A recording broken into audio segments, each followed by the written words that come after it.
동굴에 있을 때란 제목으로 하나님의 말씀을 전하도록 하겠습니다. 대학로나 강남 이런 곳에서 연극을 보신 분들이 간혹 계실 겁니다. 보통 연극에는 보이지 않는 모종의 룰이 있습니다. 그것은 바로 연극의 구성입니다. 연극은 흔히 3막 혹은 4막으로 이루어져 있습니다. 1시간 30분 혹은 2시간 정도의 분량의 연극을 볼 때 관람객들은 잘 의식하지 못하지만 연극을 구성해서 무대에 올리는 분들은 3막이나 4막 정도의 스토리를 가지고 그렇게 올린다고 합니다. 그런데 이것이 연극에만 해당되는 것은 아닙니다. 우리가 과거에 배웠던 그 시 중에 한시라는 것이 있습니다. 중국의 한자로 쓴 칠언절구 한시가 있는데 그 7글자의 시를 4구로 나누어서 이루어진 그 한시는 기승전결이라는 구조를 가지고 있습니다. 그 기승전결은 처음에는 서론에 대한 얘기를 하고 세 번째 구부터는 반전을 얘기하고 그리고 마지막 구에는 결론을 얘기하는 그런 거죠. 제가 왜 설교 서두에 장황하게 이 연극과 한시에 대한 이야기를 하냐면요, 오늘 본문의 이해를 돕기 위해서입니다. 오늘 본문은 굉장히 유명한 본문입니다. 여러분, 교회를 다니신 분들 중에 이 엘리야가 세미한 소리로 주님의 음성을 들었다는 이 스토리 여러분 잘 아실 겁니다. 바알과 아세라를 숭배하는 그 선지자들과의 전투에서 승리한 엘리야가 왜 이토록 초라한 모습이 되었을까? 이런 의문을 갖게 만드는 본문이 이 본문입니다. 그런데 앞서 제가 서두에서 얘기한 것처럼 이 열왕기상 19장은 마치 한시의 기승전결처럼 4부분으로 나눌 수 있습니다. 잠깐 눈으로 한번 따라오시기 바랍니다. 19장 1절부터 3절까지입니다. 19장 1절부터 3절까지를 저는 도망치는 엘리야 이렇게 명할 수 있을 것 같습니다. 왜냐하면 엘리야가 바알과 아세라 선지자들과 싸움에서 무려 850대 1의 전투에서 이겼습니다. 그런데 이겼는데 이 아합 왕이 참 야비하게 와이프 되는 이세벨에게 저놈 저거 살려둬서는 큰일 나겠다. 그래서 죽음의 사신을 보냅니다. 근데 엘리야가 이 생명의 위협 앞에서 어쩔 줄을 모르는 거예요. 그래서 열왕기상 19장 1절부터 3절은 도망치는 엘리야입니다. 그러면 두 번째 열왕기상 19장 4절부터 8절입니다. 이 본문은 절망하는 엘리야로 볼 수 있습니다. 왜 절망하는 엘리야냐면 물론 하나님의 천사가 로덴나무 아래에 있는 그를 위로하고 있습니다. 떡과 물을 주고 있습니다. 그러나 엘리야의 저 중심에는 절망이 있습니다. 엘리야는 절망의 한가운데 있습니다. 그래서 이 열왕기상 19장 4절부터 8절은 절망하는 엘리야입니다. 그건 세 번째, 한시에서 반전이 일어나는 전에 해당되는 세 번째는 열왕기상 19장 9절부터 14절까지입니다. 이 부분은 하나님을 만난 엘리야, 다시 한번요, 하나님을 만난 엘리야로 볼 수 있습니다. 어찌됐든 그는 하나님을 다시 만났습니다. 그와 대화하기 시작합니다. 그리고 마지막으로 기승전결에서 결에 해당되는 부분은 열왕기상 19장 15절부터 18절까지입니다. 이 부분을 저는 다시 일어서는 엘리야, 다시 하나님의 사명을 듣고 일어서는 엘리야 이렇게 표현할 수 있을 것 같습니다. 그러니까 19장 1절부터 3절은 도망친 엘리야, 4절부터 8절은 절망하는 엘리야, 9절부터 14절은 하나님을 만난 엘리야, 15절부터 18절까지는 다시 일어서는 엘리야. 여러분, 우리가 본문 몇 절부터 읽었습니까? 여러분 듣고 계시죠? 8절부터 읽었죠? 그러면 저는 이거를 어떻게 볼 수 있겠습니까? 절망의 끝자락에서, 아까 우리가 4절부터 8절은 절망하는 엘리야였으니까 절망의 끝자락에서 다시 하나님을 만난 엘리야 이렇게 정의할 수 있습니다. 제가 오늘 전하고 싶은 설교의 핵심입니다. 여러분 설교 마쳐도 될 것 같습니다. 절망의 끝자락에서 하나님을 만난 엘리야입니다. 그러나 천천히 우리 8절을 다시 한번 봤으면 좋겠습니다. 우리 8절을 같이 한번 읽어보겠습니다. 8절 다 같이 시작.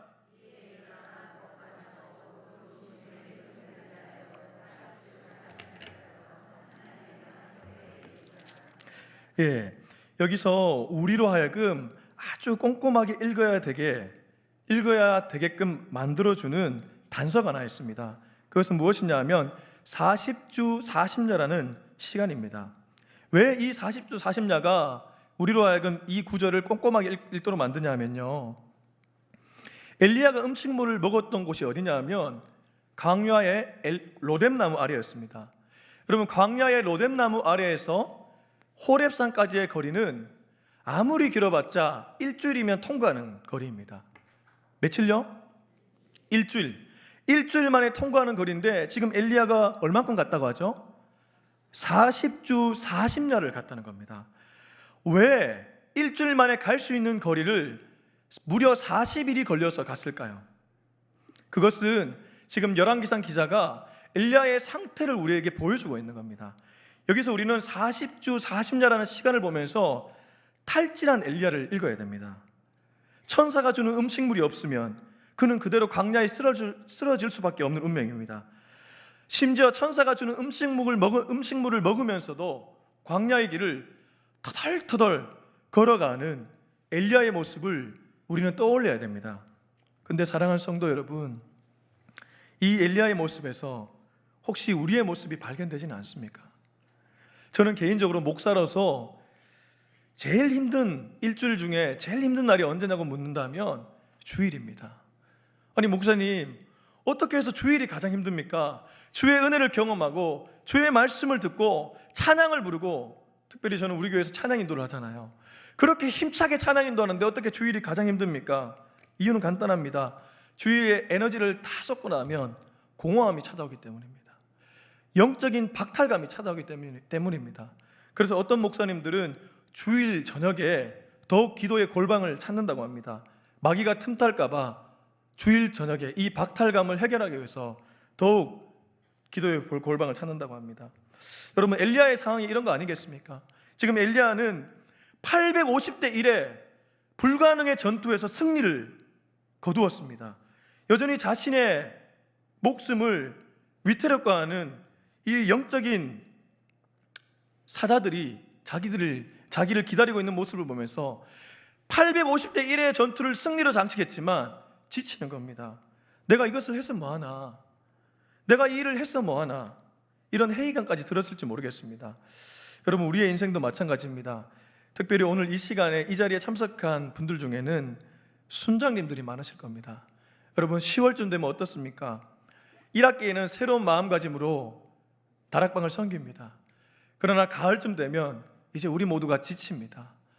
내가 이거 해서 뭐하나, 저놈의 순원들은 내가 아무리 섬겨줘도 내 마음을 몰라주고 언제까지 저렇게 내가 뒤치다거리를 해야 되나, 좀 알아서 버떡버떡 일어나서 다락방 모임도 잘 오고 알아서 성경도 찾고 내가 이렇게 말씀을 전하며 꿀떡꿀떡 말씀도 잘 들었으면 좋겠는데 이상하게 시비나 걸고, 그럴 때마다 우리 순장님들 속이 뒤집어지실 것입니다.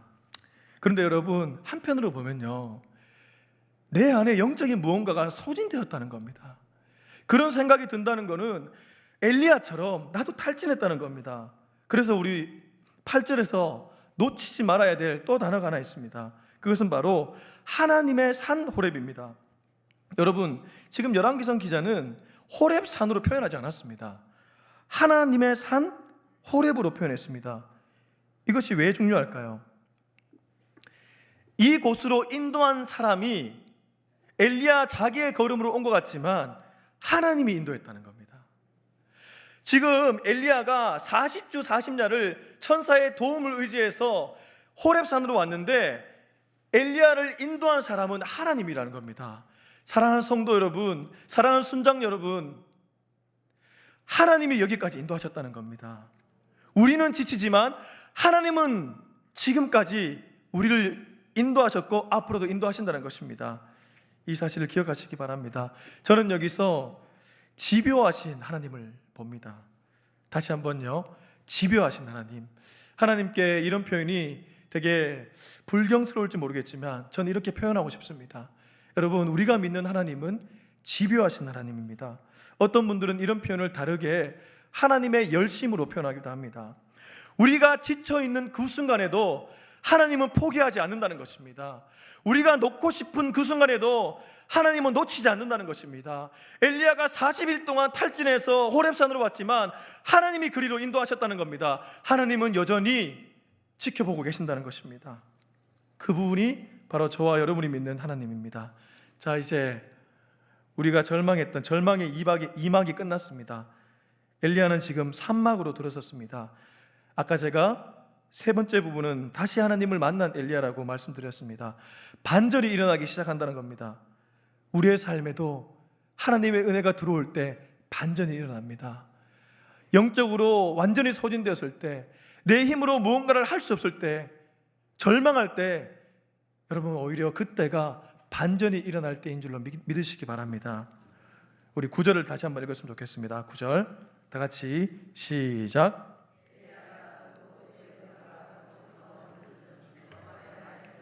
그에게 이르시되 엘리야야 내가 어찌하여 여기 있느냐. 여기에서는 9절에서는 엘리야가 굴에 들어갔다는 그 부분을 좀 주목할 필요가 있습니다. 하나님의 산으로, 호렙산으로 하나님이 인도하셨습니다. 그런데 이 엘리야가 여전히 하나님이 미운 겁니다. 내가 그렇게 열심히 했지만 하나님은 왜 내 생명 지켜주지 않습니까? 그래서 엘리야가 어디를 들어가냐면 굴을 찾아 들어갑니다. 여러분, 그 당시에 굴은 어떤 곳이었냐면 요새였습니다. 피난처였습니다. 그러니까 엘리야는 지금 두 가지 목적을 가지고 굴에 들어갔습니다. 첫 번째는 자기의 목숨을 지키기 위해서 들어갔습니다. 내가 굴에 들어가면 그 이세벨이 보낸 죽음의 사신이 날 찾아오지 못할 거야. 그래서 굴에 들어갔습니다. 근데 두 번째 이유가 사실은 더 있습니다. 하나님의 산 호렙임을 엘리야도 알고 있습니다.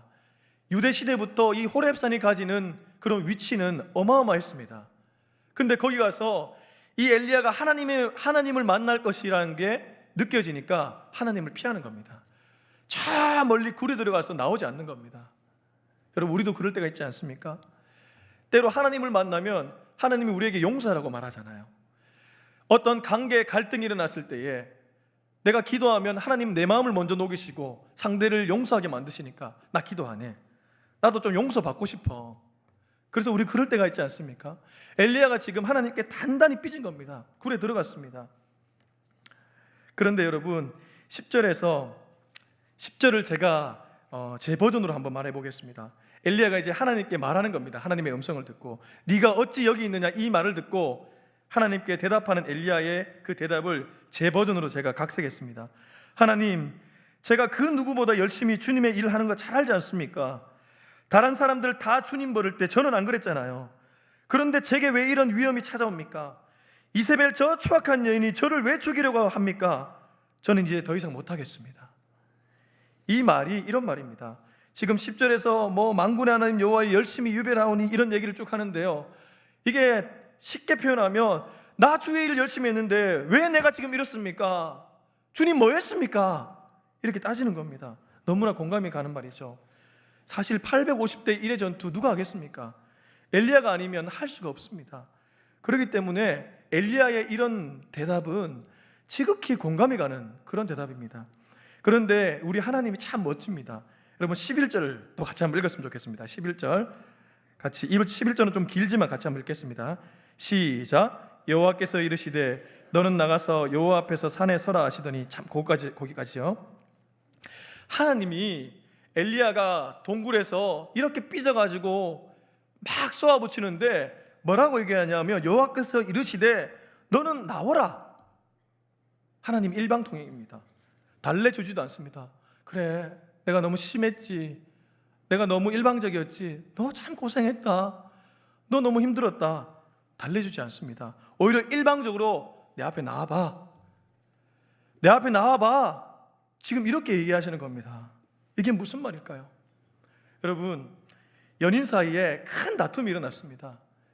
여자친구가 남자친구한테 완전 삐졌습니다. 흥! 이렇게 하고 가버렸습니다, 집에. 근데 이 남자친구가 경상도 남자, 무뚝뚝한 남자예요. 그래서 조금 잘 달래줬으면 좋겠는데 시간이 좀 지나고 나서 전화가 왔어요. 그 여자친구가 받았습니다. 누구야? 왜? 삐졌으니까요. 잠깐 나와봐. 지금 달래주지도 않고 일단 나와보랍니다. 집 앞이라고. 그런데 희한하죠. 여자의 마음이 갑자기 녹아지기 시작합니다. 그 말 한마디가 뭐라고, 그 말을 듣는데 내 마음이 눈녹이 녹아집니다. 왜 이렇게 설레일까요, 그 말이? 그래서 또 집 앞으로 나갑니다. 나가는 즉시 어떻게 되죠? 둘은 하얘하게 됩니다. 아까 삐졌던 느낌은 온데간데 사라지고 그 남자친구의 나오라는 그 한마디에 내 마음이 녹아진다는 겁니다. 바로 이겁니다. 주님이 막 주님께 토로하는 엘리야에게 너 일단 나와봐. 이 말은 언뜻 보기에는 굉장히 무뚝뚝하고 언뜻 보기에는 굉장히 무심한 말 같지만 이미 주님은 엘리야에게 해줄 말이 있다는 겁니다. 사랑하는 성도 여러분, 여러분이 혹시나 동굴에 있습니까? 지금 주님을 만나기 싫어서 도망치고 있습니까?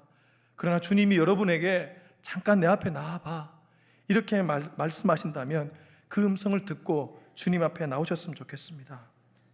왜냐하면 주님의 품에 안길 때에만 우리는 새 힘을 얻을 수 있기 때문입니다. 12절입니다. 12절은 사실 오늘 본문의 하이라이트입니다. 이 12절 말씀은 너무나 중요한 말씀입니다. 제가 읽겠습니다. 또 지진 후에 불이 있으나 불 가운데에도 여호와께서 계시지 아니하더니 불 후에 세미한 소리가 있는지라. 이게 유명한 말씀이죠. 하나님이 처음에는 바람으로 올 줄 알았습니다. 그런데 바람 가운데 계시지 않습니다. 바람 후에 지진이 왔습니다. 그런데 지진 가운데 계시지 않습니다. 불이 왔습니다. 불 가운데도 계시지 않습니다. 보통 하나님의 임재는 바람이나 지진이나 불로 임했습니다. 엘리야가 느꼈을 겁니다. 아, 바람이 오는구나, 이제 하나님이 나타나는구나. 안 왔습니다. 오, 지진이 오는구나, 온 세상이 들썩이는구나, 하나님이 나에게 오시는구나. 안 왔습니다. 그 후에 불이 왔습니다. 엄청난 큰 화염이 엘리야를 덮었습니다. 계시지 않는 거예요. 불 후에 아주 세미하게 소리가 들려오는 거예요. 하나님이 이렇게 약한 분입니까? 엘리야가 그런 생각이 들었을 수도 있습니다. 그런데 여러분, 이 세밀한 소리가 엘리야의 인생을 바꿔놓습니다. 때로 우리에게 대단한 은혜가 아니더라도 세밀한 주님의 음성 한 번이 우리 인생을 바꿔놓을 수도 있습니다. 자, 그 세밀한 이 세밀한 소리에 대해서는 다양한 해석들이 있습니다. 제가 시간 관계상 이 다양한 해석들을 다 소개해드릴 시간이 없습니다. 그냥 제가 지지하고 제가 따르는 견해를 하나 소개할까 합니다. 이 세밀한 소리를 쉽게 번역하면 나지막한 속삭임입니다. 다시 한번요. 나지막한 속삭임입니다. 주님이 바람으로도 오시지 않고 지진으로도 오시지 않고 불로도 오시지 않고 나지막한 들릴 듯 말 듯한 속삭임으로 엘리야에게 다가왔습니다. 여러분, 이런 거는 어떤 관계일 때 가능할까요? 우리가 귀에다 대고 속닥속닥속닥 이렇게 할 때는 어떤 관계일 때 가능하죠? 친밀한 관계일 때입니다. 엘리야가 지금 지쳐 있잖아요. 엘리야가 지금 도망쳤잖아요. 하나님이 너무 멀어 보이잖아요. 근데 하나님이 나지막한 속삭임으로 엘리야에게 다가왔다는 것은 나는 너와 여전히 친하다는 겁니다. 나는 너를 떠나지 않는다는 겁니다. 내가 불 가운데 너를 찾아갈 수 있었어. 나의 능력으로 찾아갈 수 있었어. 내가 바람으로도 찾아갈 수 있었어. 엘리야가 그러면 주님, 이 바람으로 저 이세벨을 처단하여 주시옵소서 이렇게 기도했을 수도 있을 겁니다. 근데 주님은 세밀한 소리로, 들릴 듯 말 듯한 소리로 엘리야를 찾아갔습니다. 사랑하는 성도 여러분, 큰 은혜가 아니더라도 강단에서 들려지는 하나님의 작은 음성, 그 음성 한 번으로도 우리의 영혼이 다시 한번 살아날 수 있습니다. 우리가 밖에 가서, 기도원에 가서, 혹은 대단한 목사님을 찾아서 말씀을 듣지 않더라도 주일 강단에서 선포되는 담임 목사님의 말씀으로도 우리가 충분히 하나님의 은혜를 누릴 수 있습니다. 왜냐하면 주님은 세밀한 소리로 우리에게 다가올 때가 더 많기 때문입니다. 말씀을 맺으면서 저의 경험담을 소개할까 합니다. 오래전에 겪은 일입니다. 제가 신대원 재학 시절에 이천에 있는 한 교회에서 사역을 했습니다.